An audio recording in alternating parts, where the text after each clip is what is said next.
एक नए युग की शुरुआत होगी जो पूर्णतया भारतीय।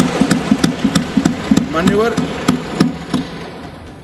आपराधिक कानून और आपराधिक प्रक्रिया हमारे कंकरन लिस्ट में है।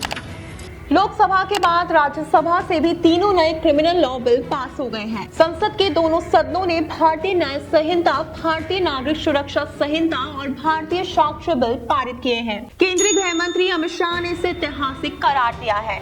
उन्होंने कहा, ये कानून नागरिकों के अधिकारों को इम्पोर्टेंट रखेगा और महिलाओं बच्चों की सुरक्षा को प्राथमिकता देगा। ऐसे में जानते हैं कि भारतीय दंड संहिता यानी आईपीसी से लेकर भारतीय न्याय संहिता यानी बीएनएस तक के सफर में क्या नया है, क्या बाहर हो गया है या बदल दिया गया है। नमस्कार, मैं मुस्कान खन्ना। आप देखना शुरू कर चुके हैं ट्रायंगल्स मीडिया। नंबर 1, राजद्रोह की जगह अब देशद्रोह, क्या सजा होगी। आईपीसी में धारा 124A में राजद्रोह को लेकर प्रावधान किया गया है। इसमें दोषी को 3 साल से लेकर उम्र कैद की सजा का प्रावधान था। इस कानून को कैंसिल कर दिया गया है। अब बीएनएस में राजद्रोह की जगह देशद्रोह लाया गया है। देशद्रोह में प्रावधान किया गया है कि देश के खिलाफ कोई नहीं बोल सकता और इसके हितों को नुकसान नहीं पहुंचा सकता है। बीएनएस में धारा 150 में देशद्रोह से जुड़ा प्रावधान है। इसमें कहा गया है कि भारत की संप्रभुता, एकता और अखंडता को खतरे में डालने वाले एक्ट को कानून के दायरे में लाया जाएगा। बीएनएस में दोषी पाए जाने वाले व्यक्ति को 7 साल की सजा से लेकर आजीवन कारावास तक का प्रावधान है। साथ ही जुर्माना भी लगाया जाएगा। नंबर 2, शादी के नाम पर धोखाधड़ी की तो सजा मिलेगी। जी हाँ, अब शादी के नाम पर गुमराह करने या पहचान छिपाकर शादी करने पर 10 साल तक की सजा होगी। बीएनएस में धोखाधड़ी या झूठ बोलकर किसी महिला से शादी करने या फिर शादी का झांसा देकर यौन संबंध बनाने पर सजा का प्रावधान किया गया है। भारतीय न्याय संहिता के खंड 69 में शादी के नाम पर धोखाधड़ी करने के बारे में प्रावधान है। शादी के नाम पर धोखेबाजी या पहचान छिपाकर शादी करने को अपराध घोषित किया है। वहीं लव जिहाद से निपटने के लिए सजा तय की गई है। क्लॉज 69 कहता है कि जो कोई भी धोखे से या महिला से शादी करने का वादा कर उसके साथ यौन संबंध बनाता है या बाद में शादी करने से मुकर जाता है तो ऐसे मामले अपराधी की श्रेणी में आएंगे। दोषी को 10 साल तक की कारावास की सजा मिल सकती है, जुर्माना भी लगाया जा सकता है। नंबर 3, नाबालिग से रेप में दोषी पाए गए तो क्या होगा। आईपीसी में धारा 375 से बलात्कार को परिभाषित किया गया है। इसमें वो 7 परिस्थितियां भी बताई गई हैं जब सेक्सुअल इंटरकोर्स को रेप माना जाता है। वहीं आईपीसी में धारा 376 में रेप के लिए सजा का प्रावधान किया गया है। हालांकि बीएनएस में इसे धारा 63 और 64 में परिभाषित किया गया है। धारा 64 में इन अपराधों के लिए सजा बताई गई है। इसमें कोई बदलाव नहीं किया गया है। रेप के मामलों में दोषी पाए जाने पर कम से कम 10 साल की सजा और जुर्माने का प्रावधान है। इसे आजीवन कारावास तक बढ़ाया जा सकता है। 18 साल से कम उम्र की नाबालिग से गैंगरेप के मामले में अभी तक दोषी को 20 साल से लेकर आजीवन कारावास तक की सजा का प्रावधान है। प्रस्तावित बीएनएस की धारा 70(2) के तहत नाबालिग से दुष्कर्म के दोषी को आजीवन कारावास से लेकर मौत की सजा तक हो सकती है। 16 साल से कम उम्र की लड़की से दुष्कर्म के लिए सजा बढ़ाकर 20 साल कर दी गई है। नाबालिग से दुष्कर्म में मौत की सजा का भी प्रावधान है। 12 साल से कम उम्र की नाबालिग से दुष्कर्म पर कम से कम 20 साल की सजा या मौत की सजा हो सकती है। नंबर 4, जेंडर न्यूट्रलिटी में महिलाओं को आरोपी बनाया जाएगा। हाँ, अब महिलाओं को भी आरोपी बनाया जाएगा। बलात्कार का कानून सिर्फ महिलाओं को लेकर लागू होता है। बीएनएस ने कुछ अन्य कानून, विशेष रूप से बच्चों से संबंधित कानूनों में बदलाव किया है। नाबालिगों के अपहरण से संबंधित अपराध में आईपीसी की धारा 361 अलग अलग आयु सीमा निर्धारित करती है। पुरुष के लिए 16 और महिला के लिए 18 वर्ष। बीएनएस ने इसे दोनों के लिए 18 साल निर्धारित कर दिया है।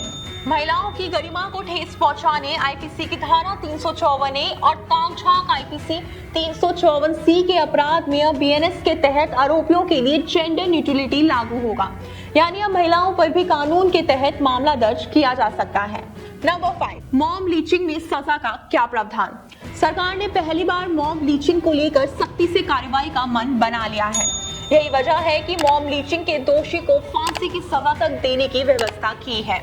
अभी तक मॉब लीचिंग के लिए सजा का कोई स्पष्ट प्रावधान नहीं था। भारतीय न्याय संहिता में मॉब लिंचिंग को लेकर धारा 101(2) में सजा का प्रावधान है। इसके तहत 5 या उससे ज्यादा लोग जाति, नस्ल या भाषा के आधार पर हत्या करते हैं तो आजीवन कारावास से लेकर फांसी की सजा तक मिल सकती है। धारा 101(1) कहती है कि अगर कोई व्यक्ति हत्या का दोषी पाया जाता है तो उसे आजीवन कारावास से लेकर मौत की सजा तक हो सकती है। साथ ही उस पर जुर्माना भी लगाया जाएगा। इसके अलावा बीएनएस में हत्या की कोशिश के मामले में धारा 107 के तहत एक्शन होगा। इसी तरह गैर इरादतन हत्या के मामले में पुलिस के पास जाने और पीड़ित को अस्पताल ले जाने पर कम सजा होगी, लेकिन हिट एंड रन यानी घटना के बाद पीड़ित को छोड़कर भागने पर 10 साल की सजा होगी। नंबर 6, भगोड़े अपराधियों पर क्या कोर्ट में ट्रायल हो सकेगा? हाँ, अब बीएनएस में भगोड़े अपराधियों पर सख्ती की जाएगी। उनकी गैर मौजूदगी में कोर्ट में ट्रायल भी हो सकेगा। अब तक किसी भी अपराधी या आरोपी पर ट्रायल तभी शुरू होता था जब वो अदालत में मौजूद हो, लेकिन अब फरार घोषित अपराधी के बगैर भी मुकदमा चल सकेगा, यानी कोर्ट में कार्रवाई नहीं रुकेगी। फरार आरोपी पर आरोप तय होने के 3 महीने बाद ट्रायल शुरू हो जाएगा। पहले 19 अपराधों में ही भगोड़ा घोषित कर सकते थे, अब 120 अपराधों में भगोड़ा घोषित करने का प्रावधान किया गया है। नंबर 7, अब इंसाफ के लिए भटकना पड़ेगा क्या? सरकार का दावा है कि अब इंसाफ के लिए भटकना नहीं पड़ेगा। अब देश में कहीं भी 0 एफआईआर दर्ज करवा सकेंगे।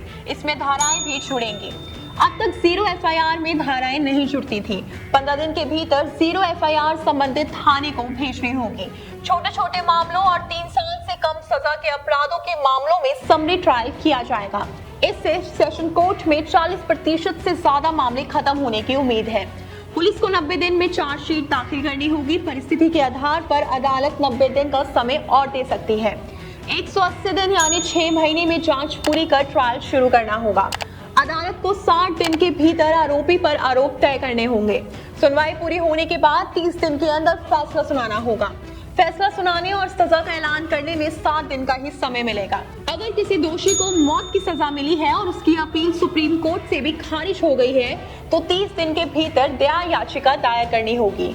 नंबर 8, आतंकवाद पर कैसी कार्रवाई होगी? पहले आतंकवाद की परिभाषा नहीं थी, लेकिन बीएनएस में आतंकवाद को लेकर प्रावधान किया गया है। बीएनएस आतंकवाद को सामान्य आपराधिक कानून के दायरे में लाता है। आतंकवाद को लेकर नए कानून के तहत जो कोई भारत की एकता, अखंडता और सुरक्षा को खतरे में डालने, आम जनता या उसके एक वर्ग को डराने या सार्वजनिक व्यवस्था को बिगाड़ने के इरादे से भारत या किसी अन्य देश में कोई एक्ट करता है तो उसे आतंकवादी एक्ट माना जाएगा। आतंकवाद की परिभाषा में आर्थिक सुरक्षा शब्द को भी परिभाषा में जोड़ा गया है। इसके तहत अब जाली नोट या सिक्कों की तस्करी या चलाना भी आतंकवादी एक्ट माना जाएगा। इसके अलावा किसी सरकारी अफसर के खिलाफ बल का इस्तेमाल करना भी आतंकवादी एक्ट के दायरे में आएगा। एक्ट में धारा 113 में इन सभी एक्ट के लिए सजा का प्रावधान किया गया है। इसके तहत आतंकी एक्ट का दोषी पाए जाने पर मौत की सजा या उम्र कैद की सजा हो सकती है। नंबर 9, सरकारी कार्रवाई में बाधा या आत्महत्या के प्रयास में क्या होगा? आत्महत्या के प्रयास को भी नए सिरे से परिभाषित किया गया है। नए प्रावधान के तहत कोई व्यक्ति किसी भी लोक सेवक को उसके आधिकारिक कर्तव्य के निवारण करने के लिए मजबूर करने या रोकने के इरादे से आत्महत्या करने की कोशिश करता है तो यह अपराध माना जाएगा और जेल की सजा निर्धारित की जाएगी। इसे सामुदायिक सेवा के साथ 1 साल तक बढ़ाया जा सकता है। विरोध प्रदर्शनों के दौरान आत्मदाह या भूख हड़ताल को रोकने के लिए भी ये प्रावधान लागू होगा। बता दें कि सामुदायिक सेवा को एक ऐसी सजा माना जाएगा जो समाज के लिए फायदेमंद होगी। अगर आपको हमारा वीडियो पसंद आया हो तो इसे दोस्तों के साथ भी जरूर शेयर कीजिए और अगर आपके मन में कोई सवाल है तो इसे कमेंट में लिखकर हमें जरूर बताएं। हमारे चैनल को सब्सक्राइब करना ना भूलें ताकि आपको लेटेस्ट अपडेट मिलते रहे। इसके साथ ही बेल आइकन को भी प्रेस करना ना भूलें ताकि आपको हर एक वीडियो का नोटिफिकेशन मिलता रहे। आपसे जल्दी मुलाकात होगी एक नए टॉपिक पर एक नए वीडियो के साथ। देखते रहिए ट्रायंगल्स मीडिया। धन्यवाद।